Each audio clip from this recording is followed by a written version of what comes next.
महाराजा किशन प्रसाद शुरू से ही निजाम को सत्ता में लाने के षड्यंत्र में शामिल थे। शासक को इस्लामिक राज्य बनाना था, धार्मिक प्रतिबंधों की शुरुआत हुई, प्रजा अपने अधिकारों की मांग करने लगी, अधिकारों के लिए खड़ी होती गई, बलिदानों का सिलसिला आया और अंत में प्रजा को हथियार हाथ में लेके रजाकारों के खिलाफ लड़ना पड़ा। 200 लोग, एक कल्पना कीजिए, आपके पूरा घेरा बना के खड़े हैं, उनके पास तलवार, बर्छी, सभी हथियार मौजूद हैं और वो आपको एक मौका दे रहे हैं कि आप या तो इस्लाम कबूल करो या फिर आपको हम नहीं छोड़ेंगे। हमने जिनके विरुद्ध संघर्ष किया उनको ही राज्यपाल वो आज हमारा गवर्नर बना बैठा है। तो दिल्ली में सरदार पटेल ने नारायण पवार से कहा, नारायण जी आपने तो बम डाला, हमें तो बंदूकें भी चलानी पड़ी। धर्म युद्ध आ चुका है, अर्जुन को भी हथियार उठाने पड़ेंगे, सुदर्शन चलाना पड़ेगा, कृष्ण को आना पड़ेगा, सुदर्शन चक्र चलाना पड़ेगा और युद्ध तो करना ही पड़ेगा। नमस्कार, आज प्रश्न ये है कि जो इतिहास हमें पढ़ाया गया, जो हमें बताया गया, क्या वो सच्चा इतिहास था? आज बात करेंगे हैदराबाद के फ्रीडम स्ट्रगल के सच्चे इतिहास के बारे में। वो इतिहास नहीं जिसे वामपंथी या इस्लामिक हिस्टोरियंस ने हमें बताया, वो इतिहास जो सच्चा है। इस इतिहास पर बात करने के लिए आज हमारे साथ हैं डॉक्टर हर्षवर्धन, एक हिस्टोरियन और आर्य समाज के प्रचारक। हर्षवर्धन जी, आपका बहुत बहुत स्वागत है द वेदनम में। आज आपसे हम एक सच्चे इतिहास के बारे में बात करेंगे। डॉक्टर साहब, हमने हैदराबाद फ्रीडम स्ट्रगल शुरू हुआ, उससे पहले हैदराबाद की क्या परिस्थिति थी उसके बारे में बहुत सारी बात की। अब जल्दी हम आगे हैदराबाद फ्रीडम स्ट्रगल क्या था उस पर जाएंगे, पर उससे पहले एक फ्रीडम स्ट्रगल जो है ना, हाँ, निजाम मीर उस्मान अली के सत्ता में आने से ही शुरू हुआ। हाँ हाँ 1911 से 1948 किस अर्थ से? शासक को इस्लामिक राज्य बनाना था, धार्मिक प्रतिबंधों की शुरुआत हुई, प्रजा अपने अधिकारों की मांग करने लगी, अधिकारों के लिए खड़ी होती गई, बलिदानों का सिलसिला आया और अंत में प्रजा को हथियार हाथ में लेके रजाकारों के खिलाफ लड़ना पड़ा। तो ऐसा जो पूरा संघर्ष रहा, ये निजाम मीर उस्मान अली के आने से लेके 1948 तक चला। संघर्ष शुरू हो ही चुका था। डॉक्टर साहब, हमने निजाम की बात की, उसकी विचारधारा की बात की, पर हमने महाराजा किशन प्रसाद और रामचंद्र जी के वो प्रसिद्ध प्रसंग के बारे में बात नहीं की। अगर उनके बारे में बात नहीं करेंगे तो फिर वो उनके साथ गलत होगा, तो उनके बारे में कुछ बताइए। महाराजा किशन प्रसाद शुरू से ही निजाम को सत्ता में लाने के षड्यंत्र में शामिल थे। अच्छा। और निजाम को सत्ता में लाने के साथ निजाम की इस्लामीकरण की नीतियों से वो इतना घुल मिल गए थे। क्या रीज़न क्या था? निजाम ने उनको बरगलाए रखा था कि आप महाराजा किशन प्रसाद ख्वाजा निज़ामी, ऐसा उसके आगे एक किताब दिए जैसा लिखा करते थे। कन्वर्ट नहीं, पूरी तरीके से इस्लाम में नहीं गए थे, लेकिन वो इस्लामी रीति रिवाज में इतना घुल मिल गए थे कि हिंदू प्रजा भ्रमित हो गई थी कि एक हिंदू प्रधानमंत्री और वो भी इस तरह बरगला गया है। तो इनको बरगलाने में सिद्दीकी दीनदार की भूमिका बहुत अहम थी और इनके माध्यम से तबलीग को और आगे बढ़ाना था। जब सिद्दीकी दीनदार के षड्यंत्र का पर्दाफाश करने के लिए शास्त्रार्थ महारथी पंडित रामचंद्र जी देहलवी हैदराबाद आए थे तो उन दिनों आर्य समाज के कार्यकर्ताओं ने महाराजा किशन प्रसाद से रामचंद्र देहलवी जी की भेंट कराई और लगातार 3 से 4 दिन तक कुरान के संदर्भ में देहलवी जी से महाराज जी की वार्ताएं चलती रही। इन वार्ताओं में कई मुसलमान विद्वान भी शामिल हुए।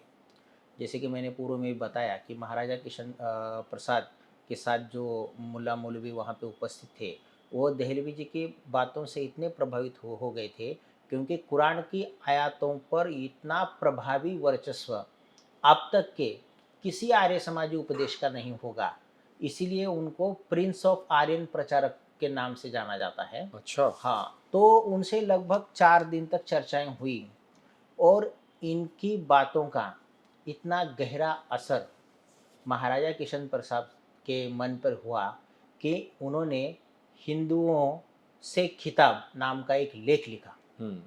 उस लेख में उन्होंने कहा कि मैं हिंदू ही हूँ और शुद्ध हिंदू ही रहूँगा। लेकिन अब तक जो प्रजा भ्रम में थी, उस भ्रम से निकल गए और इसके बाद महाराजा किशन प्रसाद आर्य समाज के कई सत्संगों में, वार्षिक उत्सवों में शामिल होने लगे। हैदराबाद राज्य में आर्य उपदेशकों की यह बहुत बड़ी जीत थी कि इतने उच्च पद पर शासन में रहने वाले निज़ाम के इतने करीब के व्यक्ति को, जो किसी भी समय में कन्वर्ट हो सकता था और उसके माध्यम से राज्य के हजारों लोग कन्वर्ट हो जाते थे, तो इससे बचाने का प्रयास और ये जो संस्मरण है वो इसका रामचंद्र देहलवी जी को श्रेय दिया जाता है। और ये आर्य समाज की उस समय की बहुत बड़ी उपलब्धि थी, लेकिन आज तक कभी किसी ने इस बात पे महत्व को नहीं समझा, क्योंकि तबलीग उन बड़े बड़े व्यक्तियों को मोहरा बना के उन समाजों को कन्वर्ट करने की बहुत बड़ी साजिश थी। डॉक्टर साहब, इसके बाद हमारे रिसर्च में न्यायमूर्ति केशव राव का भी बहुत सारा मिलता है हमें, तो उनके बारे में भी बताइए। न्यायमूर्ति केशवराव कोरटकर वकील और बाद में वो हाई कोर्ट के जज बने हैदराबाद में। हैदराबाद हाई कोर्ट हाँ, के जज हैदराबाद हाई कोर्ट के जज बने 1921 में। बने। इनका बहुत ही बड़ा योगदान है। आर्य समाज का हैदराबाद राज्य में स्थापना के समय से लेकर 1930 तक का जो कार्यकाल है, उस कार्यकाल में न्यायमूर्ति केशवराव कोरटकर के योगदान को हमें देखना चाहिए। केशवराव कोरटकर एक प्रसिद्ध वकील थे और हैदराबाद में आने के बाद में 1898 में वो आर्य समाज सुल्तान बाजार के सदस्य बने। अच्छा। और 1899 में उप प्रधान बने। तो 1899 से लेके इनके परिवार में 1962 तक इनके पुत्र विनायकराव विद्यालंकार जब तक जीवित रहे, ये हैदराबाद आर्य प्रतिनिधि सभा निज़ाम राज्य के पिता और पुत्र दोनों प्रधान रहे। क्या बात है। और ये पिता पुत्रों ने आर्य समाज के इस पूरे आंदोलन का बहुत कुशलता से संचालन किया। केशवराव कोरटकर एक ऐसे व्यक्ति थे, हैदराबाद की आर्य समाज ही नहीं अपितु हिंदू धर्म के विषय में काम करने वाली स्कूल, विद्यालय, ग्रंथालय और दलित हितों में काम करने वाली ऐसी कोई भी संस्था नहीं थी जिससे केशवराव जी जुड़े नहीं थे। और उस समय में इनके कोर्ट में भी इतनी ख्याति थी कि उस समय वो अंग्रेजी हाई कोर्ट के निर्णय, निचली अदालतों के निर्णय सब रेफरेंस के साथ कोर्ट के सामने रखने वाले एक प्रसिद्ध वकील थे। इन्हीं के चलते निज़ाम ने बहुत समय तक अपने हाई कोर्ट में किसी हिंदू व्यक्ति को जज नहीं बनाया था। लेकिन मामला ऐसे होने लगा कि हिंदू सनातनी रीति रिवाज परंपराओं के बारे में कोर्ट का निर्णय देते समय एक ऐसे व्यक्ति की आवश्यकता महसूस होने लगी। तो उसी दौरान उन्हें 1921 में हाई कोर्ट का जज बनाया गया। हाई कोर्ट का जज रहते हुए भी उन्होंने आर्य समाज की पूरे आंदोलन को जारी रखा। और आर्य समाज ही नहीं, विवेकवर्धिनी स्कूल हो, निज़ाम विजय जो पत्रिका निकलती थी उस समय भी निज़ाम विजय के संपादक को पूरी आर्थिक सहायता करके निज़ाम विजय पत्र को खड़ा करने में केशवराव जी का बहुत बड़ा योगदान था। और ऐसी कोई भी संस्था नहीं थी जिससे वो जुड़े हुए नहीं थे। और ये हैदराबाद आर्य प्रतिनिधि सभा के प्रधान बने। इनके जीवन की दो महत्वपूर्ण बातें जिन पर बात नहीं होती, मैं वो बताना चाहूँगा। इन्होंने हैदराबाद में दो नए कानून प्रस्तावित किए थे। एक तो विधवा पुनर्विवाह। उस समय जैसे हम देखते हैं कि 1920 का समय था, कम अवस्था में विवाह होते थे, इसलिए उन्होंने विवाह का आयु निर्धारण और विधवाओं के पुनर्विवाह ऐसे दो कानून हैदराबाद के इस शासक के सामने रखे थे। उनका यही उद्देश्य था कि हिंदू धर्म में चली आ रही इस कुरीति को मिटाकर विधवाओं के प्रश्न के संदर्भ में उस समय हैदराबाद में काम करना। तो एक विधवा पुनर्विवाह के संदर्भ में उन्हें बहुत विरोध झेलना पड़ा, लेकिन बाद में उनके पुत्र के समय में वो विधेयक उन्होंने पारित कर लिया था। तो एक सफल व्यक्ति हैदराबाद के अमर विभूतियों में न्यायमूर्ति केशवराव कोरटकर का नाम लिया जाता है। अभी आर्य समाज जिन वैदिक आदर्शों पर बना है, उन वैदिक आदर्शों के बारे में कुछ बताइए। जी। आपका तात्पर्य इससे है कि आर्य प्रतिनिधि सभा निज़ाम राज्य ने उस समय वैदिक आदर्श साप्ताहिक शुरू किया था। अच्छा। हाँ, ये उर्दू में प्रकाशित होने वाला आर्य समाज का पहला साप्ताहिक था। जिस प्रकार लोकमान्य तिलक हैदराबाद में केसरी और मराठा चलाते थे, उस धरती पर हैदराबाद के लोगों को जागृत करने में वैदिक आदर्श का योगदान था। इसके कुशल संपादक थे पंडित नरेंद्र, जिनको दक्षिण केसरी के नाम से जाना जाता है।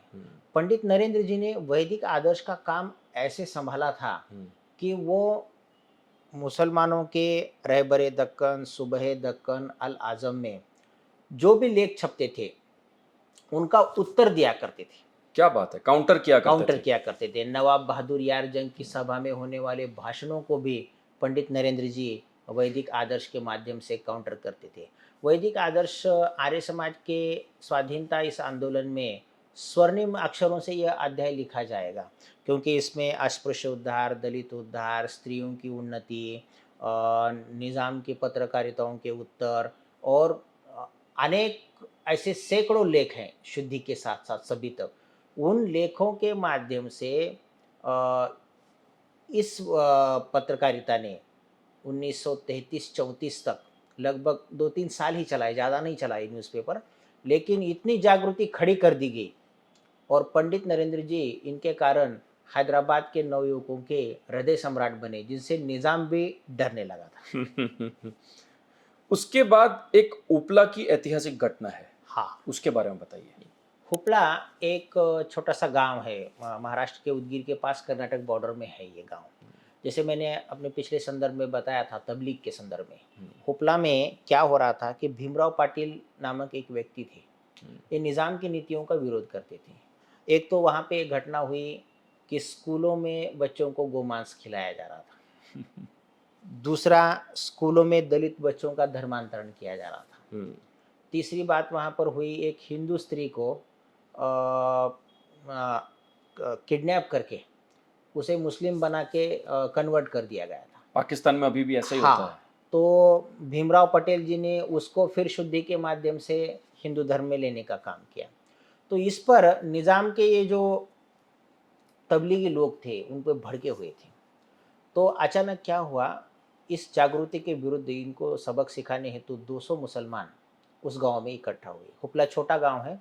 मैं आर्य समाज के प्रसिद्ध इतिहासकार राजेंद्र जिज्ञासु जी के साथ हम उस गांव में देख के, उस वाड़े को देख के आए हैं। तो 200 बंदूकधारी लोग, बंदूकधारी, हाँ, शस्त्रास्त्रों से भरे हुए लोग उनके घर के बाहर इकट्ठे हो गए। उस समय घर में उनकी एक आंटी थी, हीराबाई। भीमराव पटेल थे और उनके माणिकराव नाम के एक मित्र वहाँ आए हुए थे। ये दोनों मित्र जागृति का बहुत बड़ा काम करते थे। तो रजाकार तो नहीं कहेंगे, तबलीगियों ने इतनी फायरिंग उनके घर पे शुरू की, तो उसमें भीमराव पटेल को गोली लगी और उनकी आंटी भी उसमें चली गई। माणिकराव जी जिंदा पकड़े गए उसमें। तो इन्होंने क्या किया, माणिकराव जी के 2 हाथ काटे, 2 पैर काटे और उनके घर में उनके सामानों से ही उनके शवों को जला दिया। इस हुपला की घटना ने हैदराबाद संस्थान के सभी लोगों में इतना रोष उत्पन्न किया कि लोग प्रतिकार के लिए अब धीरे धीरे तैयार होने लगे थे। और उनकी पत्नी का पैसे रुपए लेके छल करने का भी प्रयास किया। तो ये हुपला की घटना हैदराबाद के समस्त लोगों को एक प्रकार से निज़ाम के विरुद्ध संघर्ष तैयार करने के लिए प्रेरित करने वाली थी। क्या इसके बाद हैदराबाद सत्याग्रह चालू हुआ? नहीं, हुपला की घटना के बाद सबसे महत्वपूर्ण घटनाओं में हम आते हैं। हुपला की घटना के बाद में एक महत्वपूर्ण घटना है जिसका जिक्र हम करेंगे। उस घटना का नाम है हुतात्मा वेद प्रकाश का बलिदान। अच्छा, हाँ, ये हैदराबाद स्वाधीनता आंदोलन के पहले हुतात्मा हैं, हुतात्मा वेद प्रकाश। अच्छा, तो पहले उनके बारे में बताइए, वेद प्रकाश जी के बारे में। हाँ, जैसे कि मैं अभी इस चित्र के माध्यम से वैदिक संदेश का ये जो चित्र हमने दर्शकों के सामने चलाया है, इस चित्र में आप देख सकते हैं कि वैदिक संदेश का ये मूल अंक है। और वैदिक संदेश के इस मूल अंक में हुतात्मा वेद प्रकाश जी के उस बलिदान का चित्र दिया गया है। 1938 का मूल अंक है। ओके, तो 1938। हाँ, और उनका बलिदान हुआ था 23/2/1937 में। तो देखिए, निजाम राज्य का ये पहला बलिदान है, लेकिन आज जितने भी कार्यक्रम महाराष्ट्र में हुए, कई लोगों ने 1948 में गोविंद पानसरे जी का जो बलिदान हुआ था, उनको जानबूझ के हैदराबाद स्वाधीनता आंदोलन का पहला हुतात्मा कहना शुरू कर दिया। अच्छा। उसमें कांग्रेस के एक इतिहासकार हैं महाराष्ट्र के, अनंत भालेराव, उनके बेटे हैं शशिकांत भालेराव। उन्होंने तो गवर्नमेंट इंफॉर्मेशन सेंटर के इंटरव्यू में स्पष्टता से कह दिया कि गोविंद पानसरे पहले हुतात्मा थे।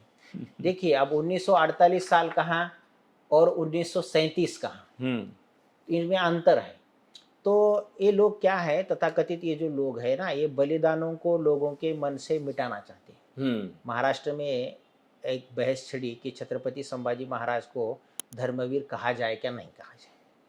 जिस व्यक्ति के पिता ने धर्म के आधार पर स्वराज्य की स्थापना की, उस व्यक्ति ने स्वयं धर्म के लिए अपने प्राणों की आहुति दी, उनको धर्मवीर न कहना एक अंग्रेसियों ने प्रचारित महाराष्ट्र में शुरू किया, और उसके लिए भी चर्चा हुई, उस बहुत हुई। और सभी कांग्रेसी महाराष्ट्र के ये कहने लगे कि धर्मवीर नहीं बनना है, केवल बीजेपी समर्थित लोग ही लोग धर्मवीर बोलते थे। तो ये धर्म प्रकाश, वेद प्रकाश जो थे हमारे, उनका बलिदान भी इन्होंने इसलिए भुलाना चाहा, क्योंकि वेद प्रकाश क्या करते थे, वेद प्रकाश नवयुवकों का संगठन करते थे। जो अछितों के घर थे, दलितों के घर थे, वो पुस्तकें पढ़ नहीं पाते थे, एक घर घर जाकर सत्यार्थ प्रकाश सहित सभी धर्म ग्रंथ लोगों को पढ़ के सुनाते थे। युवकों में व्यायाम प्रशिक्षण देते थे, उनमें विचारों की जागृति करते थे। इसके कारण इन पर कई बार प्राणघातक हमले करने की कोशिश हो चुकी थी। और इनका आर्य समाज में आने से पहले का नाम दासप्पा था। अच्छा। हाँ, तो ये जब आर्य समाज से जुड़े तो ये वेद प्रकाश हुए। मैंने जैसे आपको पूर्व में बताया, कई जाति के लोगों ने आर्य समाज में प्रवेश किया। आर्य समाज में तो जाति होती नहीं, तो कई लोगों ने अपने नाम तक वैदिक धर्म में जो उनको प्रिय लगे उसके आधार पर रख लिए थे, ये वेद प्रकाश कहलाए। तो 200 लोगों ने, देखिए ये बलिदान ऐसा है कि आपको 200 लोगों ने घेर रखा है और आपको कहा जाए कि आप इस्लाम कबूल करो। अब देखिए, आप आज की वर्तमान परिस्थिति में लोग छोटे चाकू से डर के भाग जाते हैं या कुछ पता नहीं क्या क्या कर जाते हैं। 200 लोग, एक कल्पना कीजिए, आपके पूरा घेरा बना के खड़े हैं, उनके पास तलवार, बर्छी, सभी हथियार मौजूद हैं, और वो आपको एक मौका दे रहे हैं कि आप या तो इस्लाम कबूल करो या फिर आपको हम नहीं छोड़ेंगे। तो उसी अवस्था में, तो इस व्यक्ति की आयु भी कितनी, 21 से 25 तक की, ये सभी बलिदानी हैं। उस एकदम युवा अवस्था में उन्होंने धैर्यपूर्वक उनसे कहा कि मैं इस्लाम कबूल नहीं करता। क्या बात है। उनको ये भी ऑफर दी गई कि हम तुम्हें खाकसार पार्टी का सालार बनाएंगे, तुम हमारे साथ आ जाओ, हम पोस्ट भी देंगे, हम तुम्हें और भी कुछ ऑफर्स देंगे, तुम हमारे साथ खड़े हो जाओ। लेकिन ये बलिदान इस दृष्टि से प्रेरणा देने वाला था कि लोगों के मन से मृत्यु का भय ही इस बलिदान ने हटा दिया। क्या बात है। तो उनके गर्दन पर तलवार से वार किए रक्त की चिंगारियां ऊपर उड़ती गई। मैंने उनके बाद में जो मुकदमा चला, उनके पिता का स्टेटमेंट है, गांव वाले लोगों का स्टेटमेंट है, उसके संदर्भ में जो निजाम राज्य में केस फाइल हुआ तो सबको पढ़ा। देखिए, निहत ऐसे खून की तो जनानों की छुरी भी ना हो, ऐसे खून की प्यासी कि 150-200 की मंडली में लोग आकर एक निहत्थे आदमी पर ऐसे प्रहार करते हैं कि देखिए, ये वैशीपन था। और ये जिहाद के लिए ललायत थे। उनको क्या करना है, एक तो कन्वर्ट करना है या फिर उसको समाप्त करना है। सही बात है। तो ये पहला बलिदान हैदराबाद स्वाधीनता आंदोलन का 23/2/1937 में हुआ। तो ये पहली चिंगारी थी। पहली चिंगारी थी, ये पहला बलिदान था। इसी दृष्टि ने ये गुंजोटी के थे और इनका छोटा गांव में एक पान का व्यवसाय भी था, और ये उस दुकान को चलाते हुए आर्य समाज का प्रचार प्रसार करते थे। इन्होंने हैदराबाद स्वाधीनता आंदोलन को बहुत बड़ी प्रेरणा दी, जो आज तक इतने वर्षों के बाद भी हम जब भी इस बलिदान को याद करते हैं, मैं ज़रूर कहूँगा नवयुवकों से इस बलिदान को ज़्यादा से ज़्यादा पढ़ें और इन लोगों को भावपूर्ण श्रद्धांजलि दें। आपने नव युवकों की बात की। जी। अभी जैसे मेरा मूल प्रश्न था कि हैदराबाद सत्याग्रह के बारे में बताइए और आर्य युवक क्रांति दल के बारे में भी बताइए। जी, अभी देखिए उससे पहले मैं 2 घटनाओं के बारे में बताऊंगा। अच्छा। 2 बलिदान है। एक तो हुतात्मा धर्म प्रकाश जी का बलिदान है 27 जून 1938 का। हुतात्मा धर्म प्रकाश कल्याणी में आर्य समाजी व्यक्ति थे। अच्छा। वो आर्य समाज की व्यायामशाला चलाते थे, युवकों को प्रशिक्षित करते थे। देखिए, आप कार्य के स्वरूप को देखिए, और घर घर जाकर लोगों में विद्या का प्रसार करते थे। अब ये क्या अपराध हो गया क्या? तो उन उन तबलीगियों की दृष्टि में ये अपराध था। एक दिन रात की घटना थी और उस तारीख थी 27 जून 1938। तो इस दिन वो व्यायामशाला को रात में 8 बजे लॉक लगा के घर आ रहे थे, अकेले थे। फिर उसी पद्धति से 150 लोग हथियारों के साथ वहाँ पर आते हैं। उनको भी कहा जाता है कि आप इस्लाम कबूल करो या फिर स्वीकार करो मृत्यु को। तो 21 वर्ष के इस नवयुवक ने मृत्यु को सहर्ष स्वीकार किया और उनके शरीर पे 17 वार तलवार, भाले और बर्छी से किए गए थे, 17 वार। तो रात्रि के इस टाइम में मुसलमान अधिकारी को वहाँ बुलाया गया बलिदान के बाद। वो कहने लगा, अरे ये तो खून नहीं है, ये पानी है। निज़ाम राज्य का प्रशासन, पुलिस और अधिकारियों का रवैया देखिए। 150 लोगों ने मिलके एक व्यक्ति के बलिदान, एक व्यक्ति की हत्या की और इसके बाद अधिकारियों की रिपोर्ट और लोगों से कहा कि अभी तुरंत इनका अंत्य संस्कार कर दो, सुबह तक रुकना नहीं है। हुतात्मा भाई श्यामलाल जी ने उदगीर से मैसेज भेजा कि हम आ रहे हैं, किसी भी प्रकार की अंत्यविधि में जल्दी मत करो, हम वहाँ पे आ जाएंगे। लेकिन ये रुकने को तैयार नहीं थे। तो इस बलिदान की ये विशेषता रही कि 5000 स्त्री पुरुष उस गांव से इनकी शव यात्रा जब निकली, चल रहे थे, पुलिस वाले महिलाओं को, पुरुषों को धक्के दे रहे थे, गालियां दे रहे थे। तो ऐसे वातावरण में भी 5000 लोगों ने धर्म प्रकाश जी का अंत्यविधि पूरा किया। ये निज़ाम राज्य की बहुत बड़ी ऐतिहासिक घटना थी। इसके बाद मैं बताना चाहूँगा कि धर्मवीर महादेव जी का एक छोटा सा बलिदान है। धर्मवीर महादेव जी भी 21 वर्ष के नवयुवक थे। वो लातूर जिले के, अभी वर्तमान में शिरूर आनंदपाल तहसील है, वहाँ के साकोड़ आर्य समाज के लिए काम करते थे। 21 वर्ष का ये नवयुवक, ये भी उसी प्रकार से धर्म का प्रचार प्रसार, युवकों का संगठन और युवकों को व्यायाम आदि सिखाना। आर्य समाज आज भी आर्यवीर दल के माध्यम से, आर्य समाज के माध्यम से लड़कियों को, लड़कों को कराटे, व्यायाम आदि का प्रशिक्षण हम देते ही रहते। तो वो वैसे ही करते थे। तो उनका भी बलिदान 17 जुलाई 1938 को मिहिर अली नाम के एक इस्लामी व्यक्ति ने उनको हत्या कर दी, उनकी डायरेक्ट। तो उनका भी बलिदान हो गया। आपने ये जो बलिदान बताए, ये सुनकर मुझे अभी के पाकिस्तान और बांग्लादेश में हिंदुओं की क्या स्थिति है उसका विचार आ रहा है। जी, शायद वो उसी कश्मकश से गुजर रहे हैं। हाँ। गुजर रहे हैं। उनकी जो पॉपुलेशन थी वो आज घटकर नाम शेष रह गई है। जी, परसों मैंने एक पॉडकास्ट में देखा कि पाकिस्तान में एक वैदिक कॉन्फ्रेंस हुई थी। अच्छा। हाँ, और एक छोटी सी बच्ची ने गायत्री मंत्र उस स्टेज पे पढ़ के सुनाया था। तो इन विषम परिस्थितियों में भी लोग अपने धर्म का, वेदों का प्रचार कर रहे हैं, समाज का काम कर रहे हैं। बहुत बड़ी बात है। बहुत बड़ी बात। ईश्वर उनको शक्ति दे ऐसी परिस्थितियों के अंदर। डॉक्टर साहब, हमने बहुत सारे शहीदों की बात की जिनकी वजह से ये पूरा मोमेंटम, जिसने धीरे धीरे अपनी गति पकड़ी। अब हम आ जाते हैं हैदराबाद सत्याग्रह और आर्य युवक क्रांति के ऊपर। ठीक है, देखिए, हैदराबाद सत्याग्रह, ये हैदराबाद स्वाधीनता आंदोलन की बहुत अपूर्व घटना थी। इस दृष्टि से भी कि अब तक ये लोगों के मन में रहम था कि भ्रम था कि केवल महात्मा गांधी ही सत्याग्रह कर सकते, और कोई सत्याग्रह नहीं कर सकता। हाँ।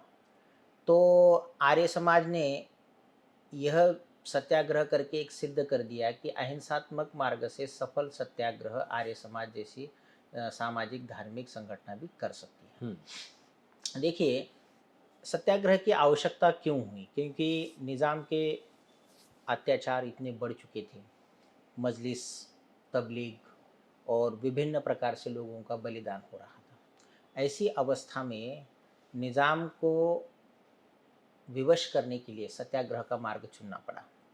लेकिन बहुत समय बाद ऐसा हुआ कि कांग्रेस के ऊपर ज़्यादा से ज़्यादा लोगों ने फोकस किया, जबकि कांग्रेस का इसमें योगदान ना के बराबर है। और इसका सत्याग्रह को सर्वप्रथम शुरू करने का श्रेय जाता है हिंदू महासभा को। अच्छा। हाँ, हिंदू महासभा और आर्य समाज ने ही ये सत्याग्रह पूरा चलाया। अच्छा। कांग्रेस वालों ने शुरू करके बीच रास्ते में छोड़ दिया था, उसका रीज़न तक मैं आऊँगा। हिंदू महासभा ने 21 अक्टूबर 1938 को ये सत्याग्रह शुरू किया। हिंदू महासभा और आर्य समाज ये ऐसे संगठन थे कि हिंदू लोगों की रक्षा के लिए, उनके अधिकारों के लिए, न्यायोचित मांगों को लेकर सत्याग्रह कर रहे थे। तो हिंदू महासभा ने यह सत्याग्रह 1 अगस्त 1939 तक चलाया। अच्छा। यानी 21 अक्टूबर 1938 से 1 अगस्त 1939 तक हिंदू महासभा का सत्याग्रह चला। इसमें भी करीब 6000 से अधिक स्वयंसेवकों ने निज़ाम के जेल यातनाएं सहन की थी। 6000 लोगों ने। 6000 लोगों ने। इससे अनोखा, इसके बाद 24 अक्टूबर 1938 को कांग्रेस ने, स्टेट कांग्रेस ने सत्याग्रह शुरू किया। कॉपी किया। हाँ, कॉपी किया। इसमें एक मजेदार बात ऐसी हुई कि महात्मा गांधी को ऐसे लगा कि इससे मुसलमान नाराज हो जाएंगे। तुष्टीकरण का वो हथियार उन्होंने बाहर निकाला और कांग्रेस वालों से कह दिया कि आप सत्याग्रह स्थगित कर दो।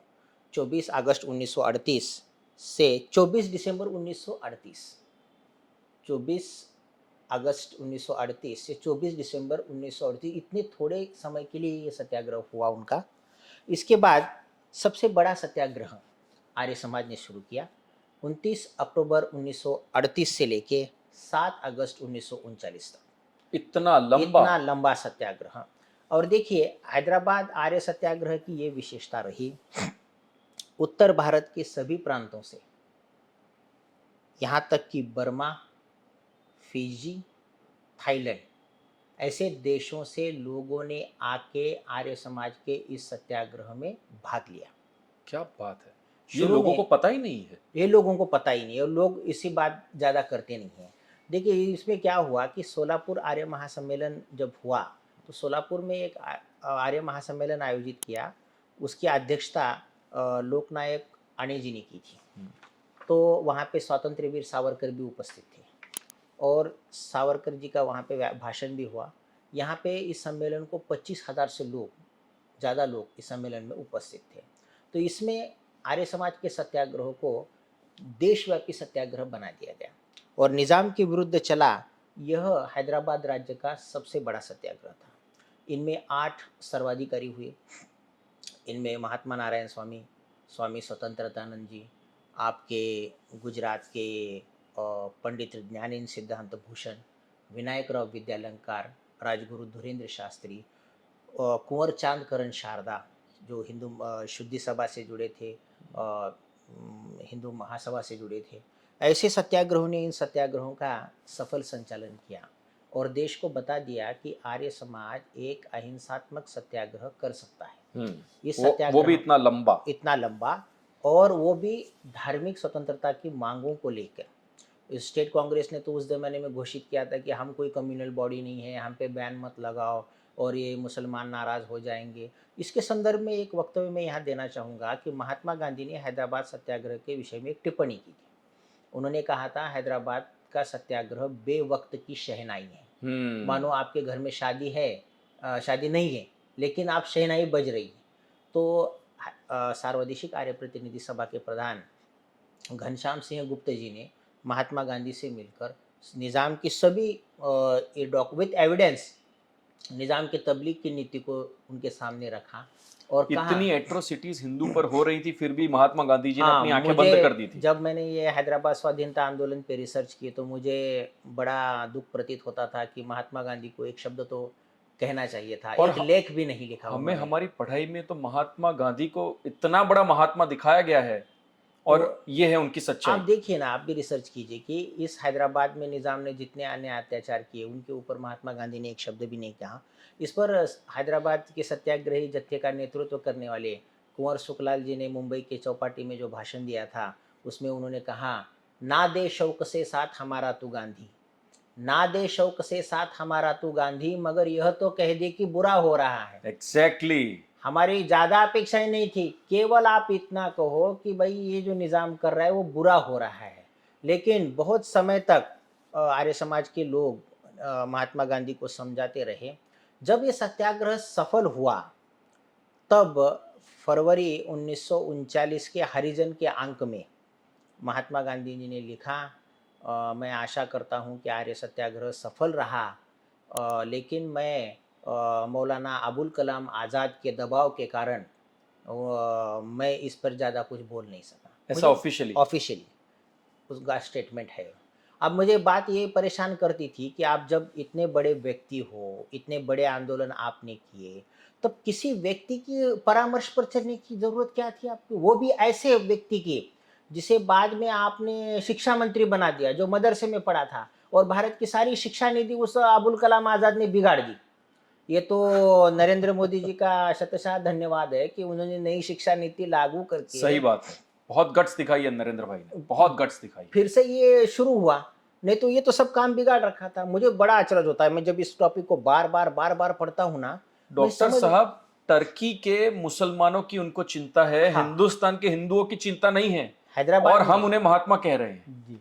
और बहुत ये तो बात तो थी कि उनकी ऐसी कई नीतियाँ थी कि जिनके कारण हमें खामियाजा भुगतना पड़ा। जैसे सरदार पटेल भारत के पहले प्रधानमंत्री बनते थे, कांग्रेस की कमेटी ने उनको ही चुना था। हाँ। लेकिन ये बात पढ़ के मुझे प्रसंग याद आता है धृतराष्ट्र वाला। हाँ। धृतराष्ट्र का दुर्योधन के प्रति इतना मोह था कि इतना बड़ा युद्ध हुआ, इतना बड़ा संहार हुआ, कई लोग टालने के लिए आए, लेकिन उस दुर्गुण के दुर्गुण दिखते ही नहीं थे। मुझे आज भी लगता है कि सरदार पटेल अगर भारत के पहले प्रधानमंत्री होते, तो हमें ये सब कुछ झेलना नहीं पड़ता था। डॉक्टर साहब, शायद इसीलिए धर्म युद्ध आ चुका है, अर्जुन जी। को भी हथियार उठाने उठाने पड़ेंगे, पड़ेंगे, सुदर्शन और शायद चलाना पड़ेगा। हाँ, कृष्ण को आना पड़ेगा, हाँ, सुदर्शन चक्र चलाना पड़ेगा, पड़ेगा, और युद्ध तो करना ही पड़ेगा। करेगा। अभी 1947 में कासिम रिजवी तक पहुंचे, उससे पहले एक प्रसंग पर चर्चा करना जरूरी है, आर्य युवक क्रांति दल और उमरी बैंक। उमरी है, हाँ। ठीक है। देखिए, आर्य समाज का ये नवयुवकों का संगठन था, आर्य युवक क्रांति दल। ये बड़ा अनोखा संगठन था, जो नए नए उम्र के नौजवान इसमें शामिल होते थे। इनके माध्यम से एक काम उन दिनों में किया गया था, शुरू का पहला काम था, महाजरीन ट्रेन को इन्होंने गिराने का प्रयास किया। देखिए, महाजरीन क्या होते थे, निज़ाम को जब ये अंदेशा हुआ कि ये स्वाधीनता आंदोलन चरम शिखर पर जाएगा और इस संस्थान को इस्लामिक राष्ट्र घोषित करने के लिए, मुसलमानों की आबादी बढ़ाने के लिए, वो भारत के विभिन्न स्थानों से मुसलमानों को अपनी रियासत में लाने लगा, और उसके लिए उन्होंने एक नाम दिया इसको, महाजरीन। महाजरीन क्या होता है? उसका अर्थ होता है शरणार्थी। ये तो कोई शरणार्थी थे ही नहीं ना, जैसे मानो पाकिस्तान में हिंदुओं पर अत्याचार हुआ और वो यहाँ शरण लेने आए, ये तो हम समझ सकते हैं। भारत की अन्य रियासतों में इनके ऊपर तो कोई अन्य अत्याचार नहीं हुआ। इनके बड़े बड़े कैंप हैदराबाद में लगाए गए, निज़ाम ने इनके रहने खाने और इनको प्रलोभन इतने ऑफर्स दिए कि लाख भी, इसका आंकड़ा है 12 लाख से अधिक लोग 1946, 47, 48 में निज़ाम ने स्पेशल गाड़ियों से, स्पेशल ट्रेनें चलती थी, महाजरीन ट्रेन, हाँ। उनसे लाए जाते थे। तो आर्य युवक क्रांति दल के नारायण पवार, पंडित गंगाराम जी, श्री बालकिशन जी, ये बड़े उत्साही क्रांतिवीर थे। इनके मन में ये आया कि क्यों ना हम इस ट्रेन को उड़ा दें। क्या बात है। जैसे बिस्मिल जी ने काकोरी शौर्य दिवस से प्रेरणा ली थी ना, तो उनके मन में वो भाव आया और उस समय नेताजी सुभाष चंद्र बोस का स्टेटमेंट आया था कि तुम मुझे खून दो मैं तुम्हें आज़ादी दूंगा। ये नवयुवक प्रभावित थे उनसे।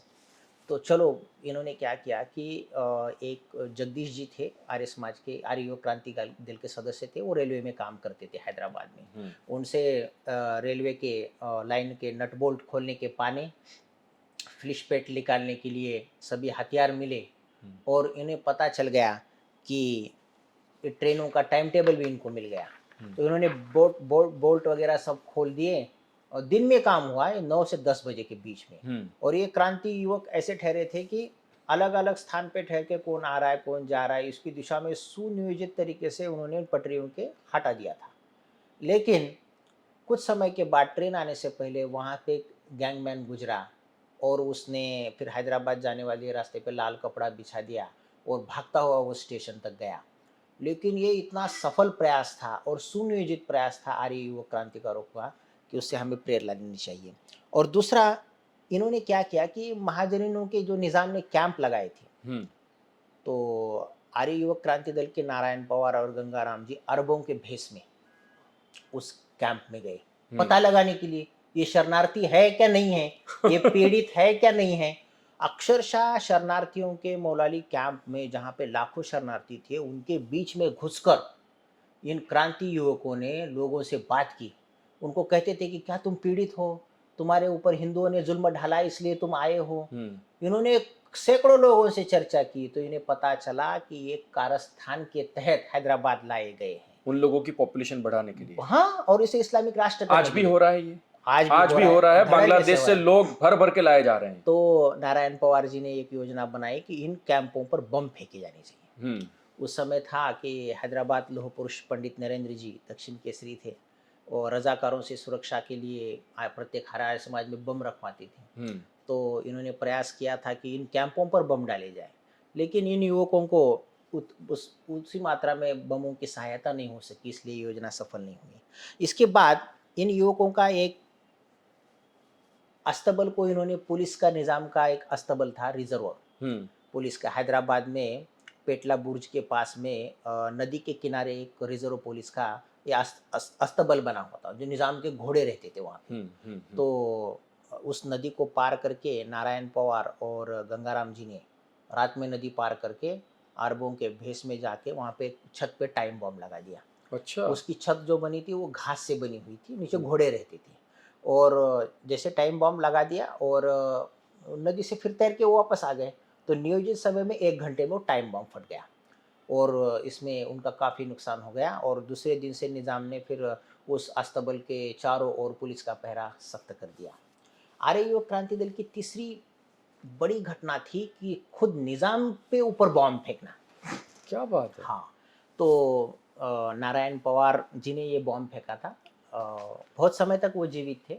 तो नारायण पवार जी ने बहुत सब बाद इंटरव्यू दिया इसके ऊपर, मैंने निज़ाम पर बम क्यों फेंका। तो नारायण पवार जी आर्य युवक क्रांति दल ने एक योजना बनाई। ये आर्य समाज का गुप्त संगठन था, यानी इस मेंबर्स को ही पता होता था कि क्या होने वाला है, सभी आर्य समाजियों को पता नहीं रहता था। तो इनकी एक बैठक हुई और बैठक में तय किया गया कि ये कासिम रजवी इसको वगैरह निशाना बनाया जाए। तो इसी बैठक में किसी ने कहा कि भाई जड़ को ही काट दो, यानी निज़ाम पर ही प्रहार करो। इन नवयुवकों को उत्साह आया उसमें। तो श्री रेड्डी पोचानाथ जी थे, वो सूर्यनगर आर्य समाज के प्रधान थे। उनके पास पंडित नरेंद्र जी ने एक बम दे रखा था आर्य समाज की सुरक्षा के लिए, रजाकार अगर हमला कर देंगे तो बम का प्रयोग करना चाहिए। तो फिर बालकिशन जी की पत्नी के गहने बेचकर उस समय देखिए आर्य समाज की स्त्रियों का महिलाओं का त्याग इसमें बहुत बड़ा था। खुद के गहने बेचकर उस स्त्री ने 200 रुपये इनको बम लाने के लिए दिए और नारायण पवार और गंगाराम जी शोलापुर आए। उन्हें सुना था कि दीक्षित महाराज मुंबई में बम बेचते हैं क्रांतिकारों को। तो फिर वो कोंडा अन्ना रेड्डी से वहाँ पे मिले, तो उन्होंने भी वहाँ पे उनको कुछ पैसे दिए और इन्होंने दीक्षित महाराज से मुंबई से अमेरिकन हैंड ग्रेनेड और कुछ रिवॉल्वर लेके आए। लेकिन अब लाते समय ये मुश्किल थी कि हैदराबाद तो ये रिवॉल्वर बम पहुंचाने कैसे पहुंचाने। उस समय सोलापुर से बिस्किटों के डिब्बे जाते थे, बड़े डिब्बे होते थे। अच्छा। तो नीचे बिस्किट बीच में बंदूक या हैंड ग्रेनेड या ऊपर बिस्किट, ऐसा करके ये बम हैदराबाद लाए गए। बहुत ही रोचक प्रसंग है हैदराबाद में, कभी इस पे चर्चा नहीं करते लोग, लेकिन फिर योजना तय होगी कि निज़ाम पर बम फेंकना है। इसके लिए नारायण पवार, गंगाराम जी, बालकिशन जी और जगदीश जी, ये सब तरुण शामिल थे इसमें। उन्होंने एक ऑब्जर्वेशन किया कि निज़ाम की सवारी कब निकलती है। निज़ाम हर शाम अपनी माँ की मज़ार तक जाके आता था। इन युवकों ने प्लान बनाया कि देखो कि तुम यहाँ पे पहली गली में खड़े होना। नारायण पवार, 2 बम उनके कोट में रखे गए थे और इन लड़कों ने आर्य समाज से निकलते वक्त अपने रक्त से हस्ताक्षर करके एक प्रतिज्ञा पत्र बनाया था कि अगर पकड़े भी गए तो ये हम किस लिए कर रहे हैं। और दूसरी बात, इन्होंने एक जहर की शीशी सभी ने अपने साथ रखी थी। मैं जब भी इस आर्य समाज के अध्याय को पढ़ता हूँ तो मैं बहुत सोचता हूँ कि इतनी कम उम्र में 21-22 साल के नौजवान, ये तो ऋषि दयानंद और आर्य समाज के विचारों का चमत्कार था। इतनी हिम्मत आ इतनी गई। हिम्मत आ गई थी उनमें कि वो बलिदानों के लिए रक्त साक्षी बनाकर वो पत्र फिर स्वाधीनता के बाद नारायण पवार जी के पास में रहा वो पत्र। तो इन्होंने तैयारी पूरी करके निज़ाम पर प्रहार की तैयारी की। तो नारायण पवार खड़े हो गए, और उस समय क्या था कि जब निज़ाम की सवारी निकलती थी तो पुलिस वाले सीटियाँ बजाते थे और रास्ते खाली कर दिए जाते थे। जो जहाँ है वहाँ रोड के पीछे उसको रुकना होता था। तो नारायण पवार कांस्टेबल के पीछे खड़े हो गए।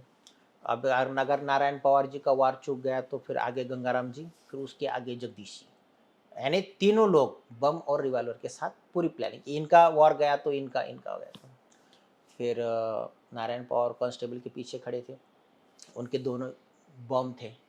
तो कांस्टेबल शेख हुसैन था उनके सामने, उससे आगे आकर उन्होंने निज़ाम की कार पे बम डाला। लेकिन निज़ाम का नसीब देखिए, वो बम क्या हो गया कि दरवाजे से लग के रास्ते में फट गया। उसे गाड़ी में गिरना था बम का, लेकिन गाड़ी में नहीं गिरा। अगर गाड़ी में गिरा होता तो बम निजाम तो खत्म। निज़ाम उसी दिन समाप्त था। इतनी हिम्मत। तो वो बम फटा और बहुत बड़ा आवाज़ हुआ और गड्ढा बन गया रास्ते पे। निज़ाम का ड्राइवर था शेख महबूब, वो बड़ा होशियार था। उसने इस धोखे को भांप लिया कि आगे भी कुछ हो सकता है, इसलिए उसने उस गाड़ी को ब्रेक लगाया और तुरंत गाड़ी रिवर्स में डाली। इसी कारण आगे के जो लोग थे वो प्लान आगे का एग्जीक्यूट नहीं हो कार्यान्वित पाया। एग्जीक्यूट नहीं हो पाया।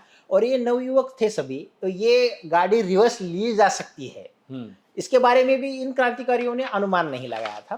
तो वहाँ पे नारायण पवार पकड़े गए। और देखिए 17 सितंबर 1948 को जब स्वतंत्र हुए हम, उसके बाद भी ये जेल में रहे। इनको बहुत दुख होता था और इनका नाम ब्लैक लिस्ट में डाल दिया गया। और एक अवसर तो ऐसा आया कि पंडित नेहरू हैदराबाद आने लगे, पुलिस वाले आर्य समाज में आके नरेंद्र जी के पास बैठे कि आप कहो नारायण पवार से या जमानत दे या अरेस्ट करेंगे हम।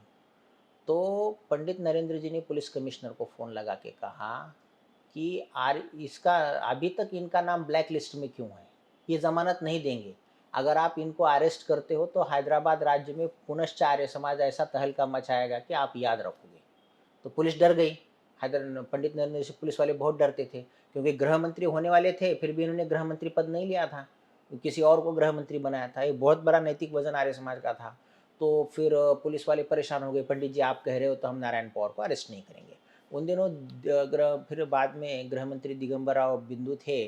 तो नरेंद्र जी ने फिर विधानसभा में ये मुद्दा उठाया कि नारायण पवार का अब तक ब्लैक लिस्ट में नाम क्यों है, पुलिस उनसे क्यों जवाब मांगती है। तो फिर उनका ब्लैक लिस्ट से नाम हटवा दिया गया। और इसी प्रकार उनको जब पकड़ा गया तो पुलिस वालों ने इतनी यातनाएं दी कि उनको पीने को पानी नहीं देता, उनके मुंह में पेशाब करने वाली थी। इतने में निज़ाम के प्रधानमंत्री आए और उनसे पूछने लगे कि तुम निज़ाम पे बम क्यों डाला, क्या हुआ तुम्हें। किसी ने, उनका एक शंका थी कि ये बहादुर यार जंग के किसी या काशी दूसरे लोगों ने किया होगा। तो इन्होंने अपने साथियों के बारे में कुछ नहीं बताया, बहुत यातनाएं सहन की। गंगाराम जी भी पकड़े गए।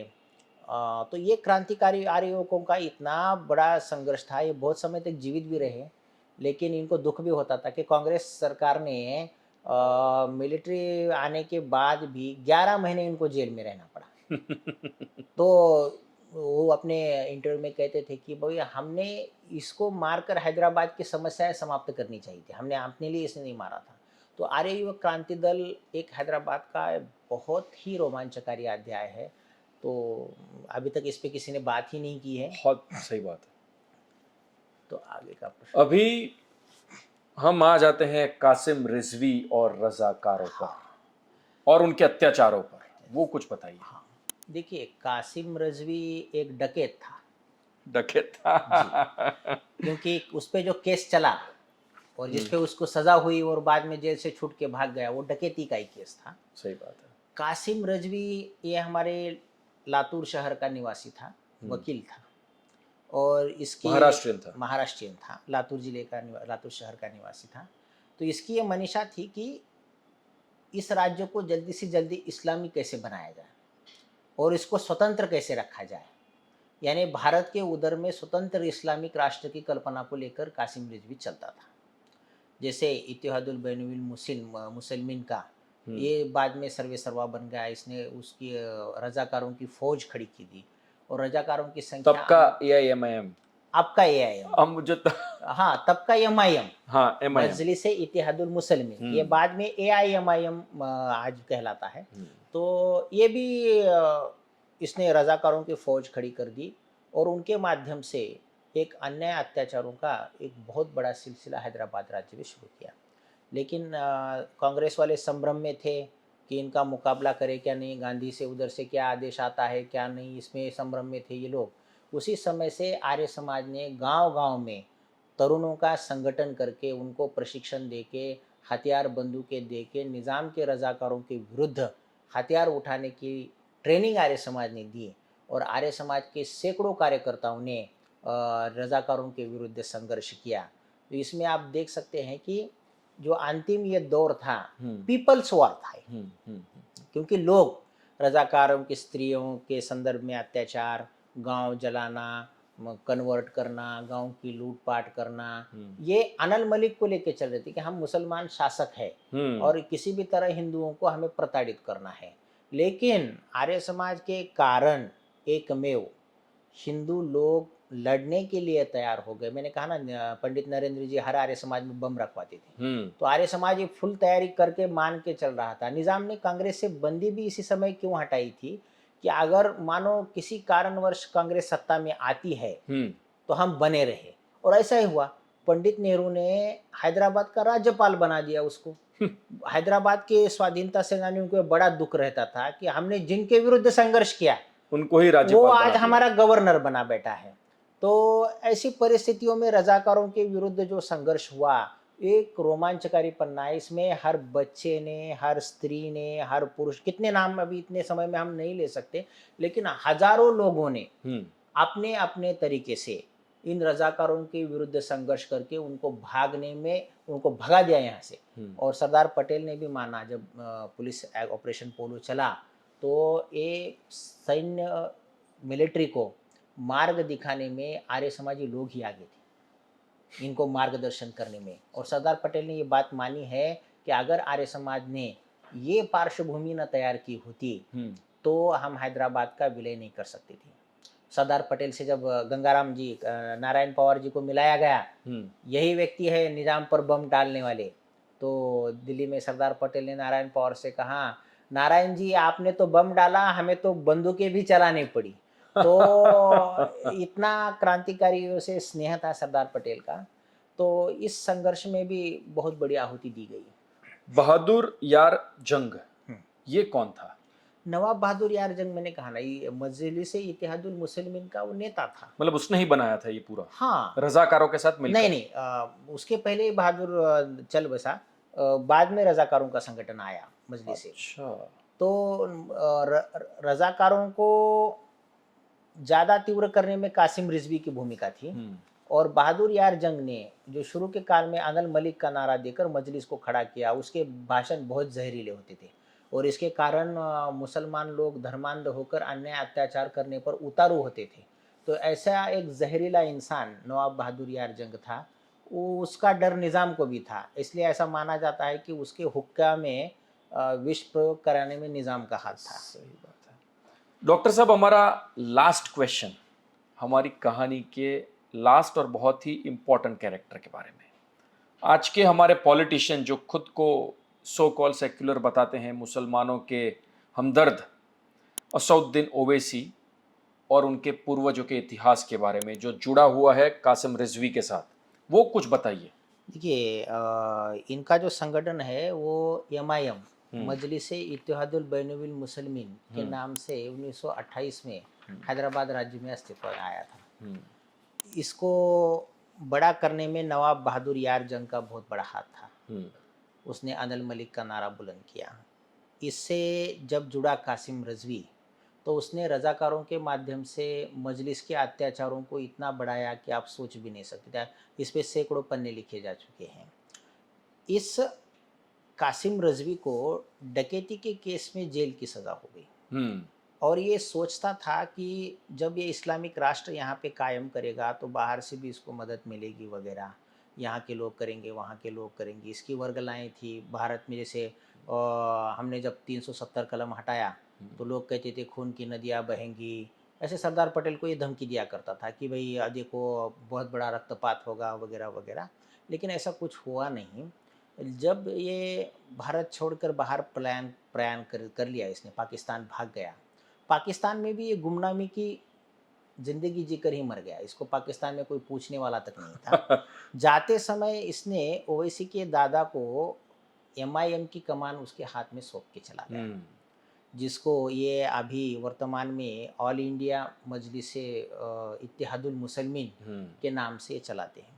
इनका एजेंडा, इनकी बातें सभी उस ज़माने की बातें से इस ज़माने की बात तक सभी एक ही है, क्योंकि ये जो काम कर रहे हैं वो इस्लामिक स्टेट को बढ़ाने का काम कर रहे हैं और कुछ नहीं। इनको हर बातों में विभाजन की भावना दिखती है, इनको हर बातों में अलगाववाद दिखता है, इनको हर बातों में केवल मुसलमानों का हित दिखता है। तो ये क्या है, वहाँ से चला आ रहा है, उसी को पकड़ के ये भी इनके मन में अलग सपना इसी का संजोए बैठे हैं।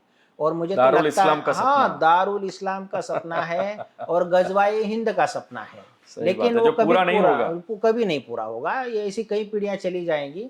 अभी लोगों को इस क्रांति संघर्ष के माध्यम से इस 75 साल में प्रेरणा लेनी चाहिए, उन प्रसंगों को पढ़ना चाहिए। और हमें देखिए, इन प्रसंगों को पढ़ने से हमें वर्तमान में क्या चल रहा है इसकी समझ में आएगी। सही बात है। गजवाए हिंद क्या है, दारुल हर्ब क्या है, दारुल इस्लाम क्या है, मजलिस क्या करती है, MIM क्या है, ये अलगाववादी क्यों कर रहे हैं, आज हमास का समर्थन क्यों हो रहा है, कल हम पे आतंकवादियों ने हमला हुआ तो कौन लोग किसकी साइड में जाएंगे। इन सभी प्रश्नों के उत्तर आपको मिल जाएंगे। इसलिए इस रोमांचकारी इतिहास पर आप ज़रूर स्वाध्याय करें सभी लोग। डॉक्टर साहब, हमसे जुड़ने के लिए बहुत बहुत शुक्रिया। बहुत धन्यवाद। मेरा मानना है कि इस पॉडकास्ट को देखने के बाद हमारे युवक हमारे इतिहास को थोड़ा और गहराई से समझेंगे और हिंदू जिस तेजी से जाग रहा है उस तेजी को एक और मोमेंटम मिलेगा। जो हमारा उद्देश्य है द वेदनम यूट्यूब चैनल का, हिंदुओं को जोड़ो, हिंदुओं को किस तरह से आगे बढ़ा जाए उसके बारे में ज्ञान दो, वो आगे बढ़ेगा। तो डॉक्टर साहब, हमसे जुड़ने के लिए बहुत बहुत शुक्रिया। Thank you very much.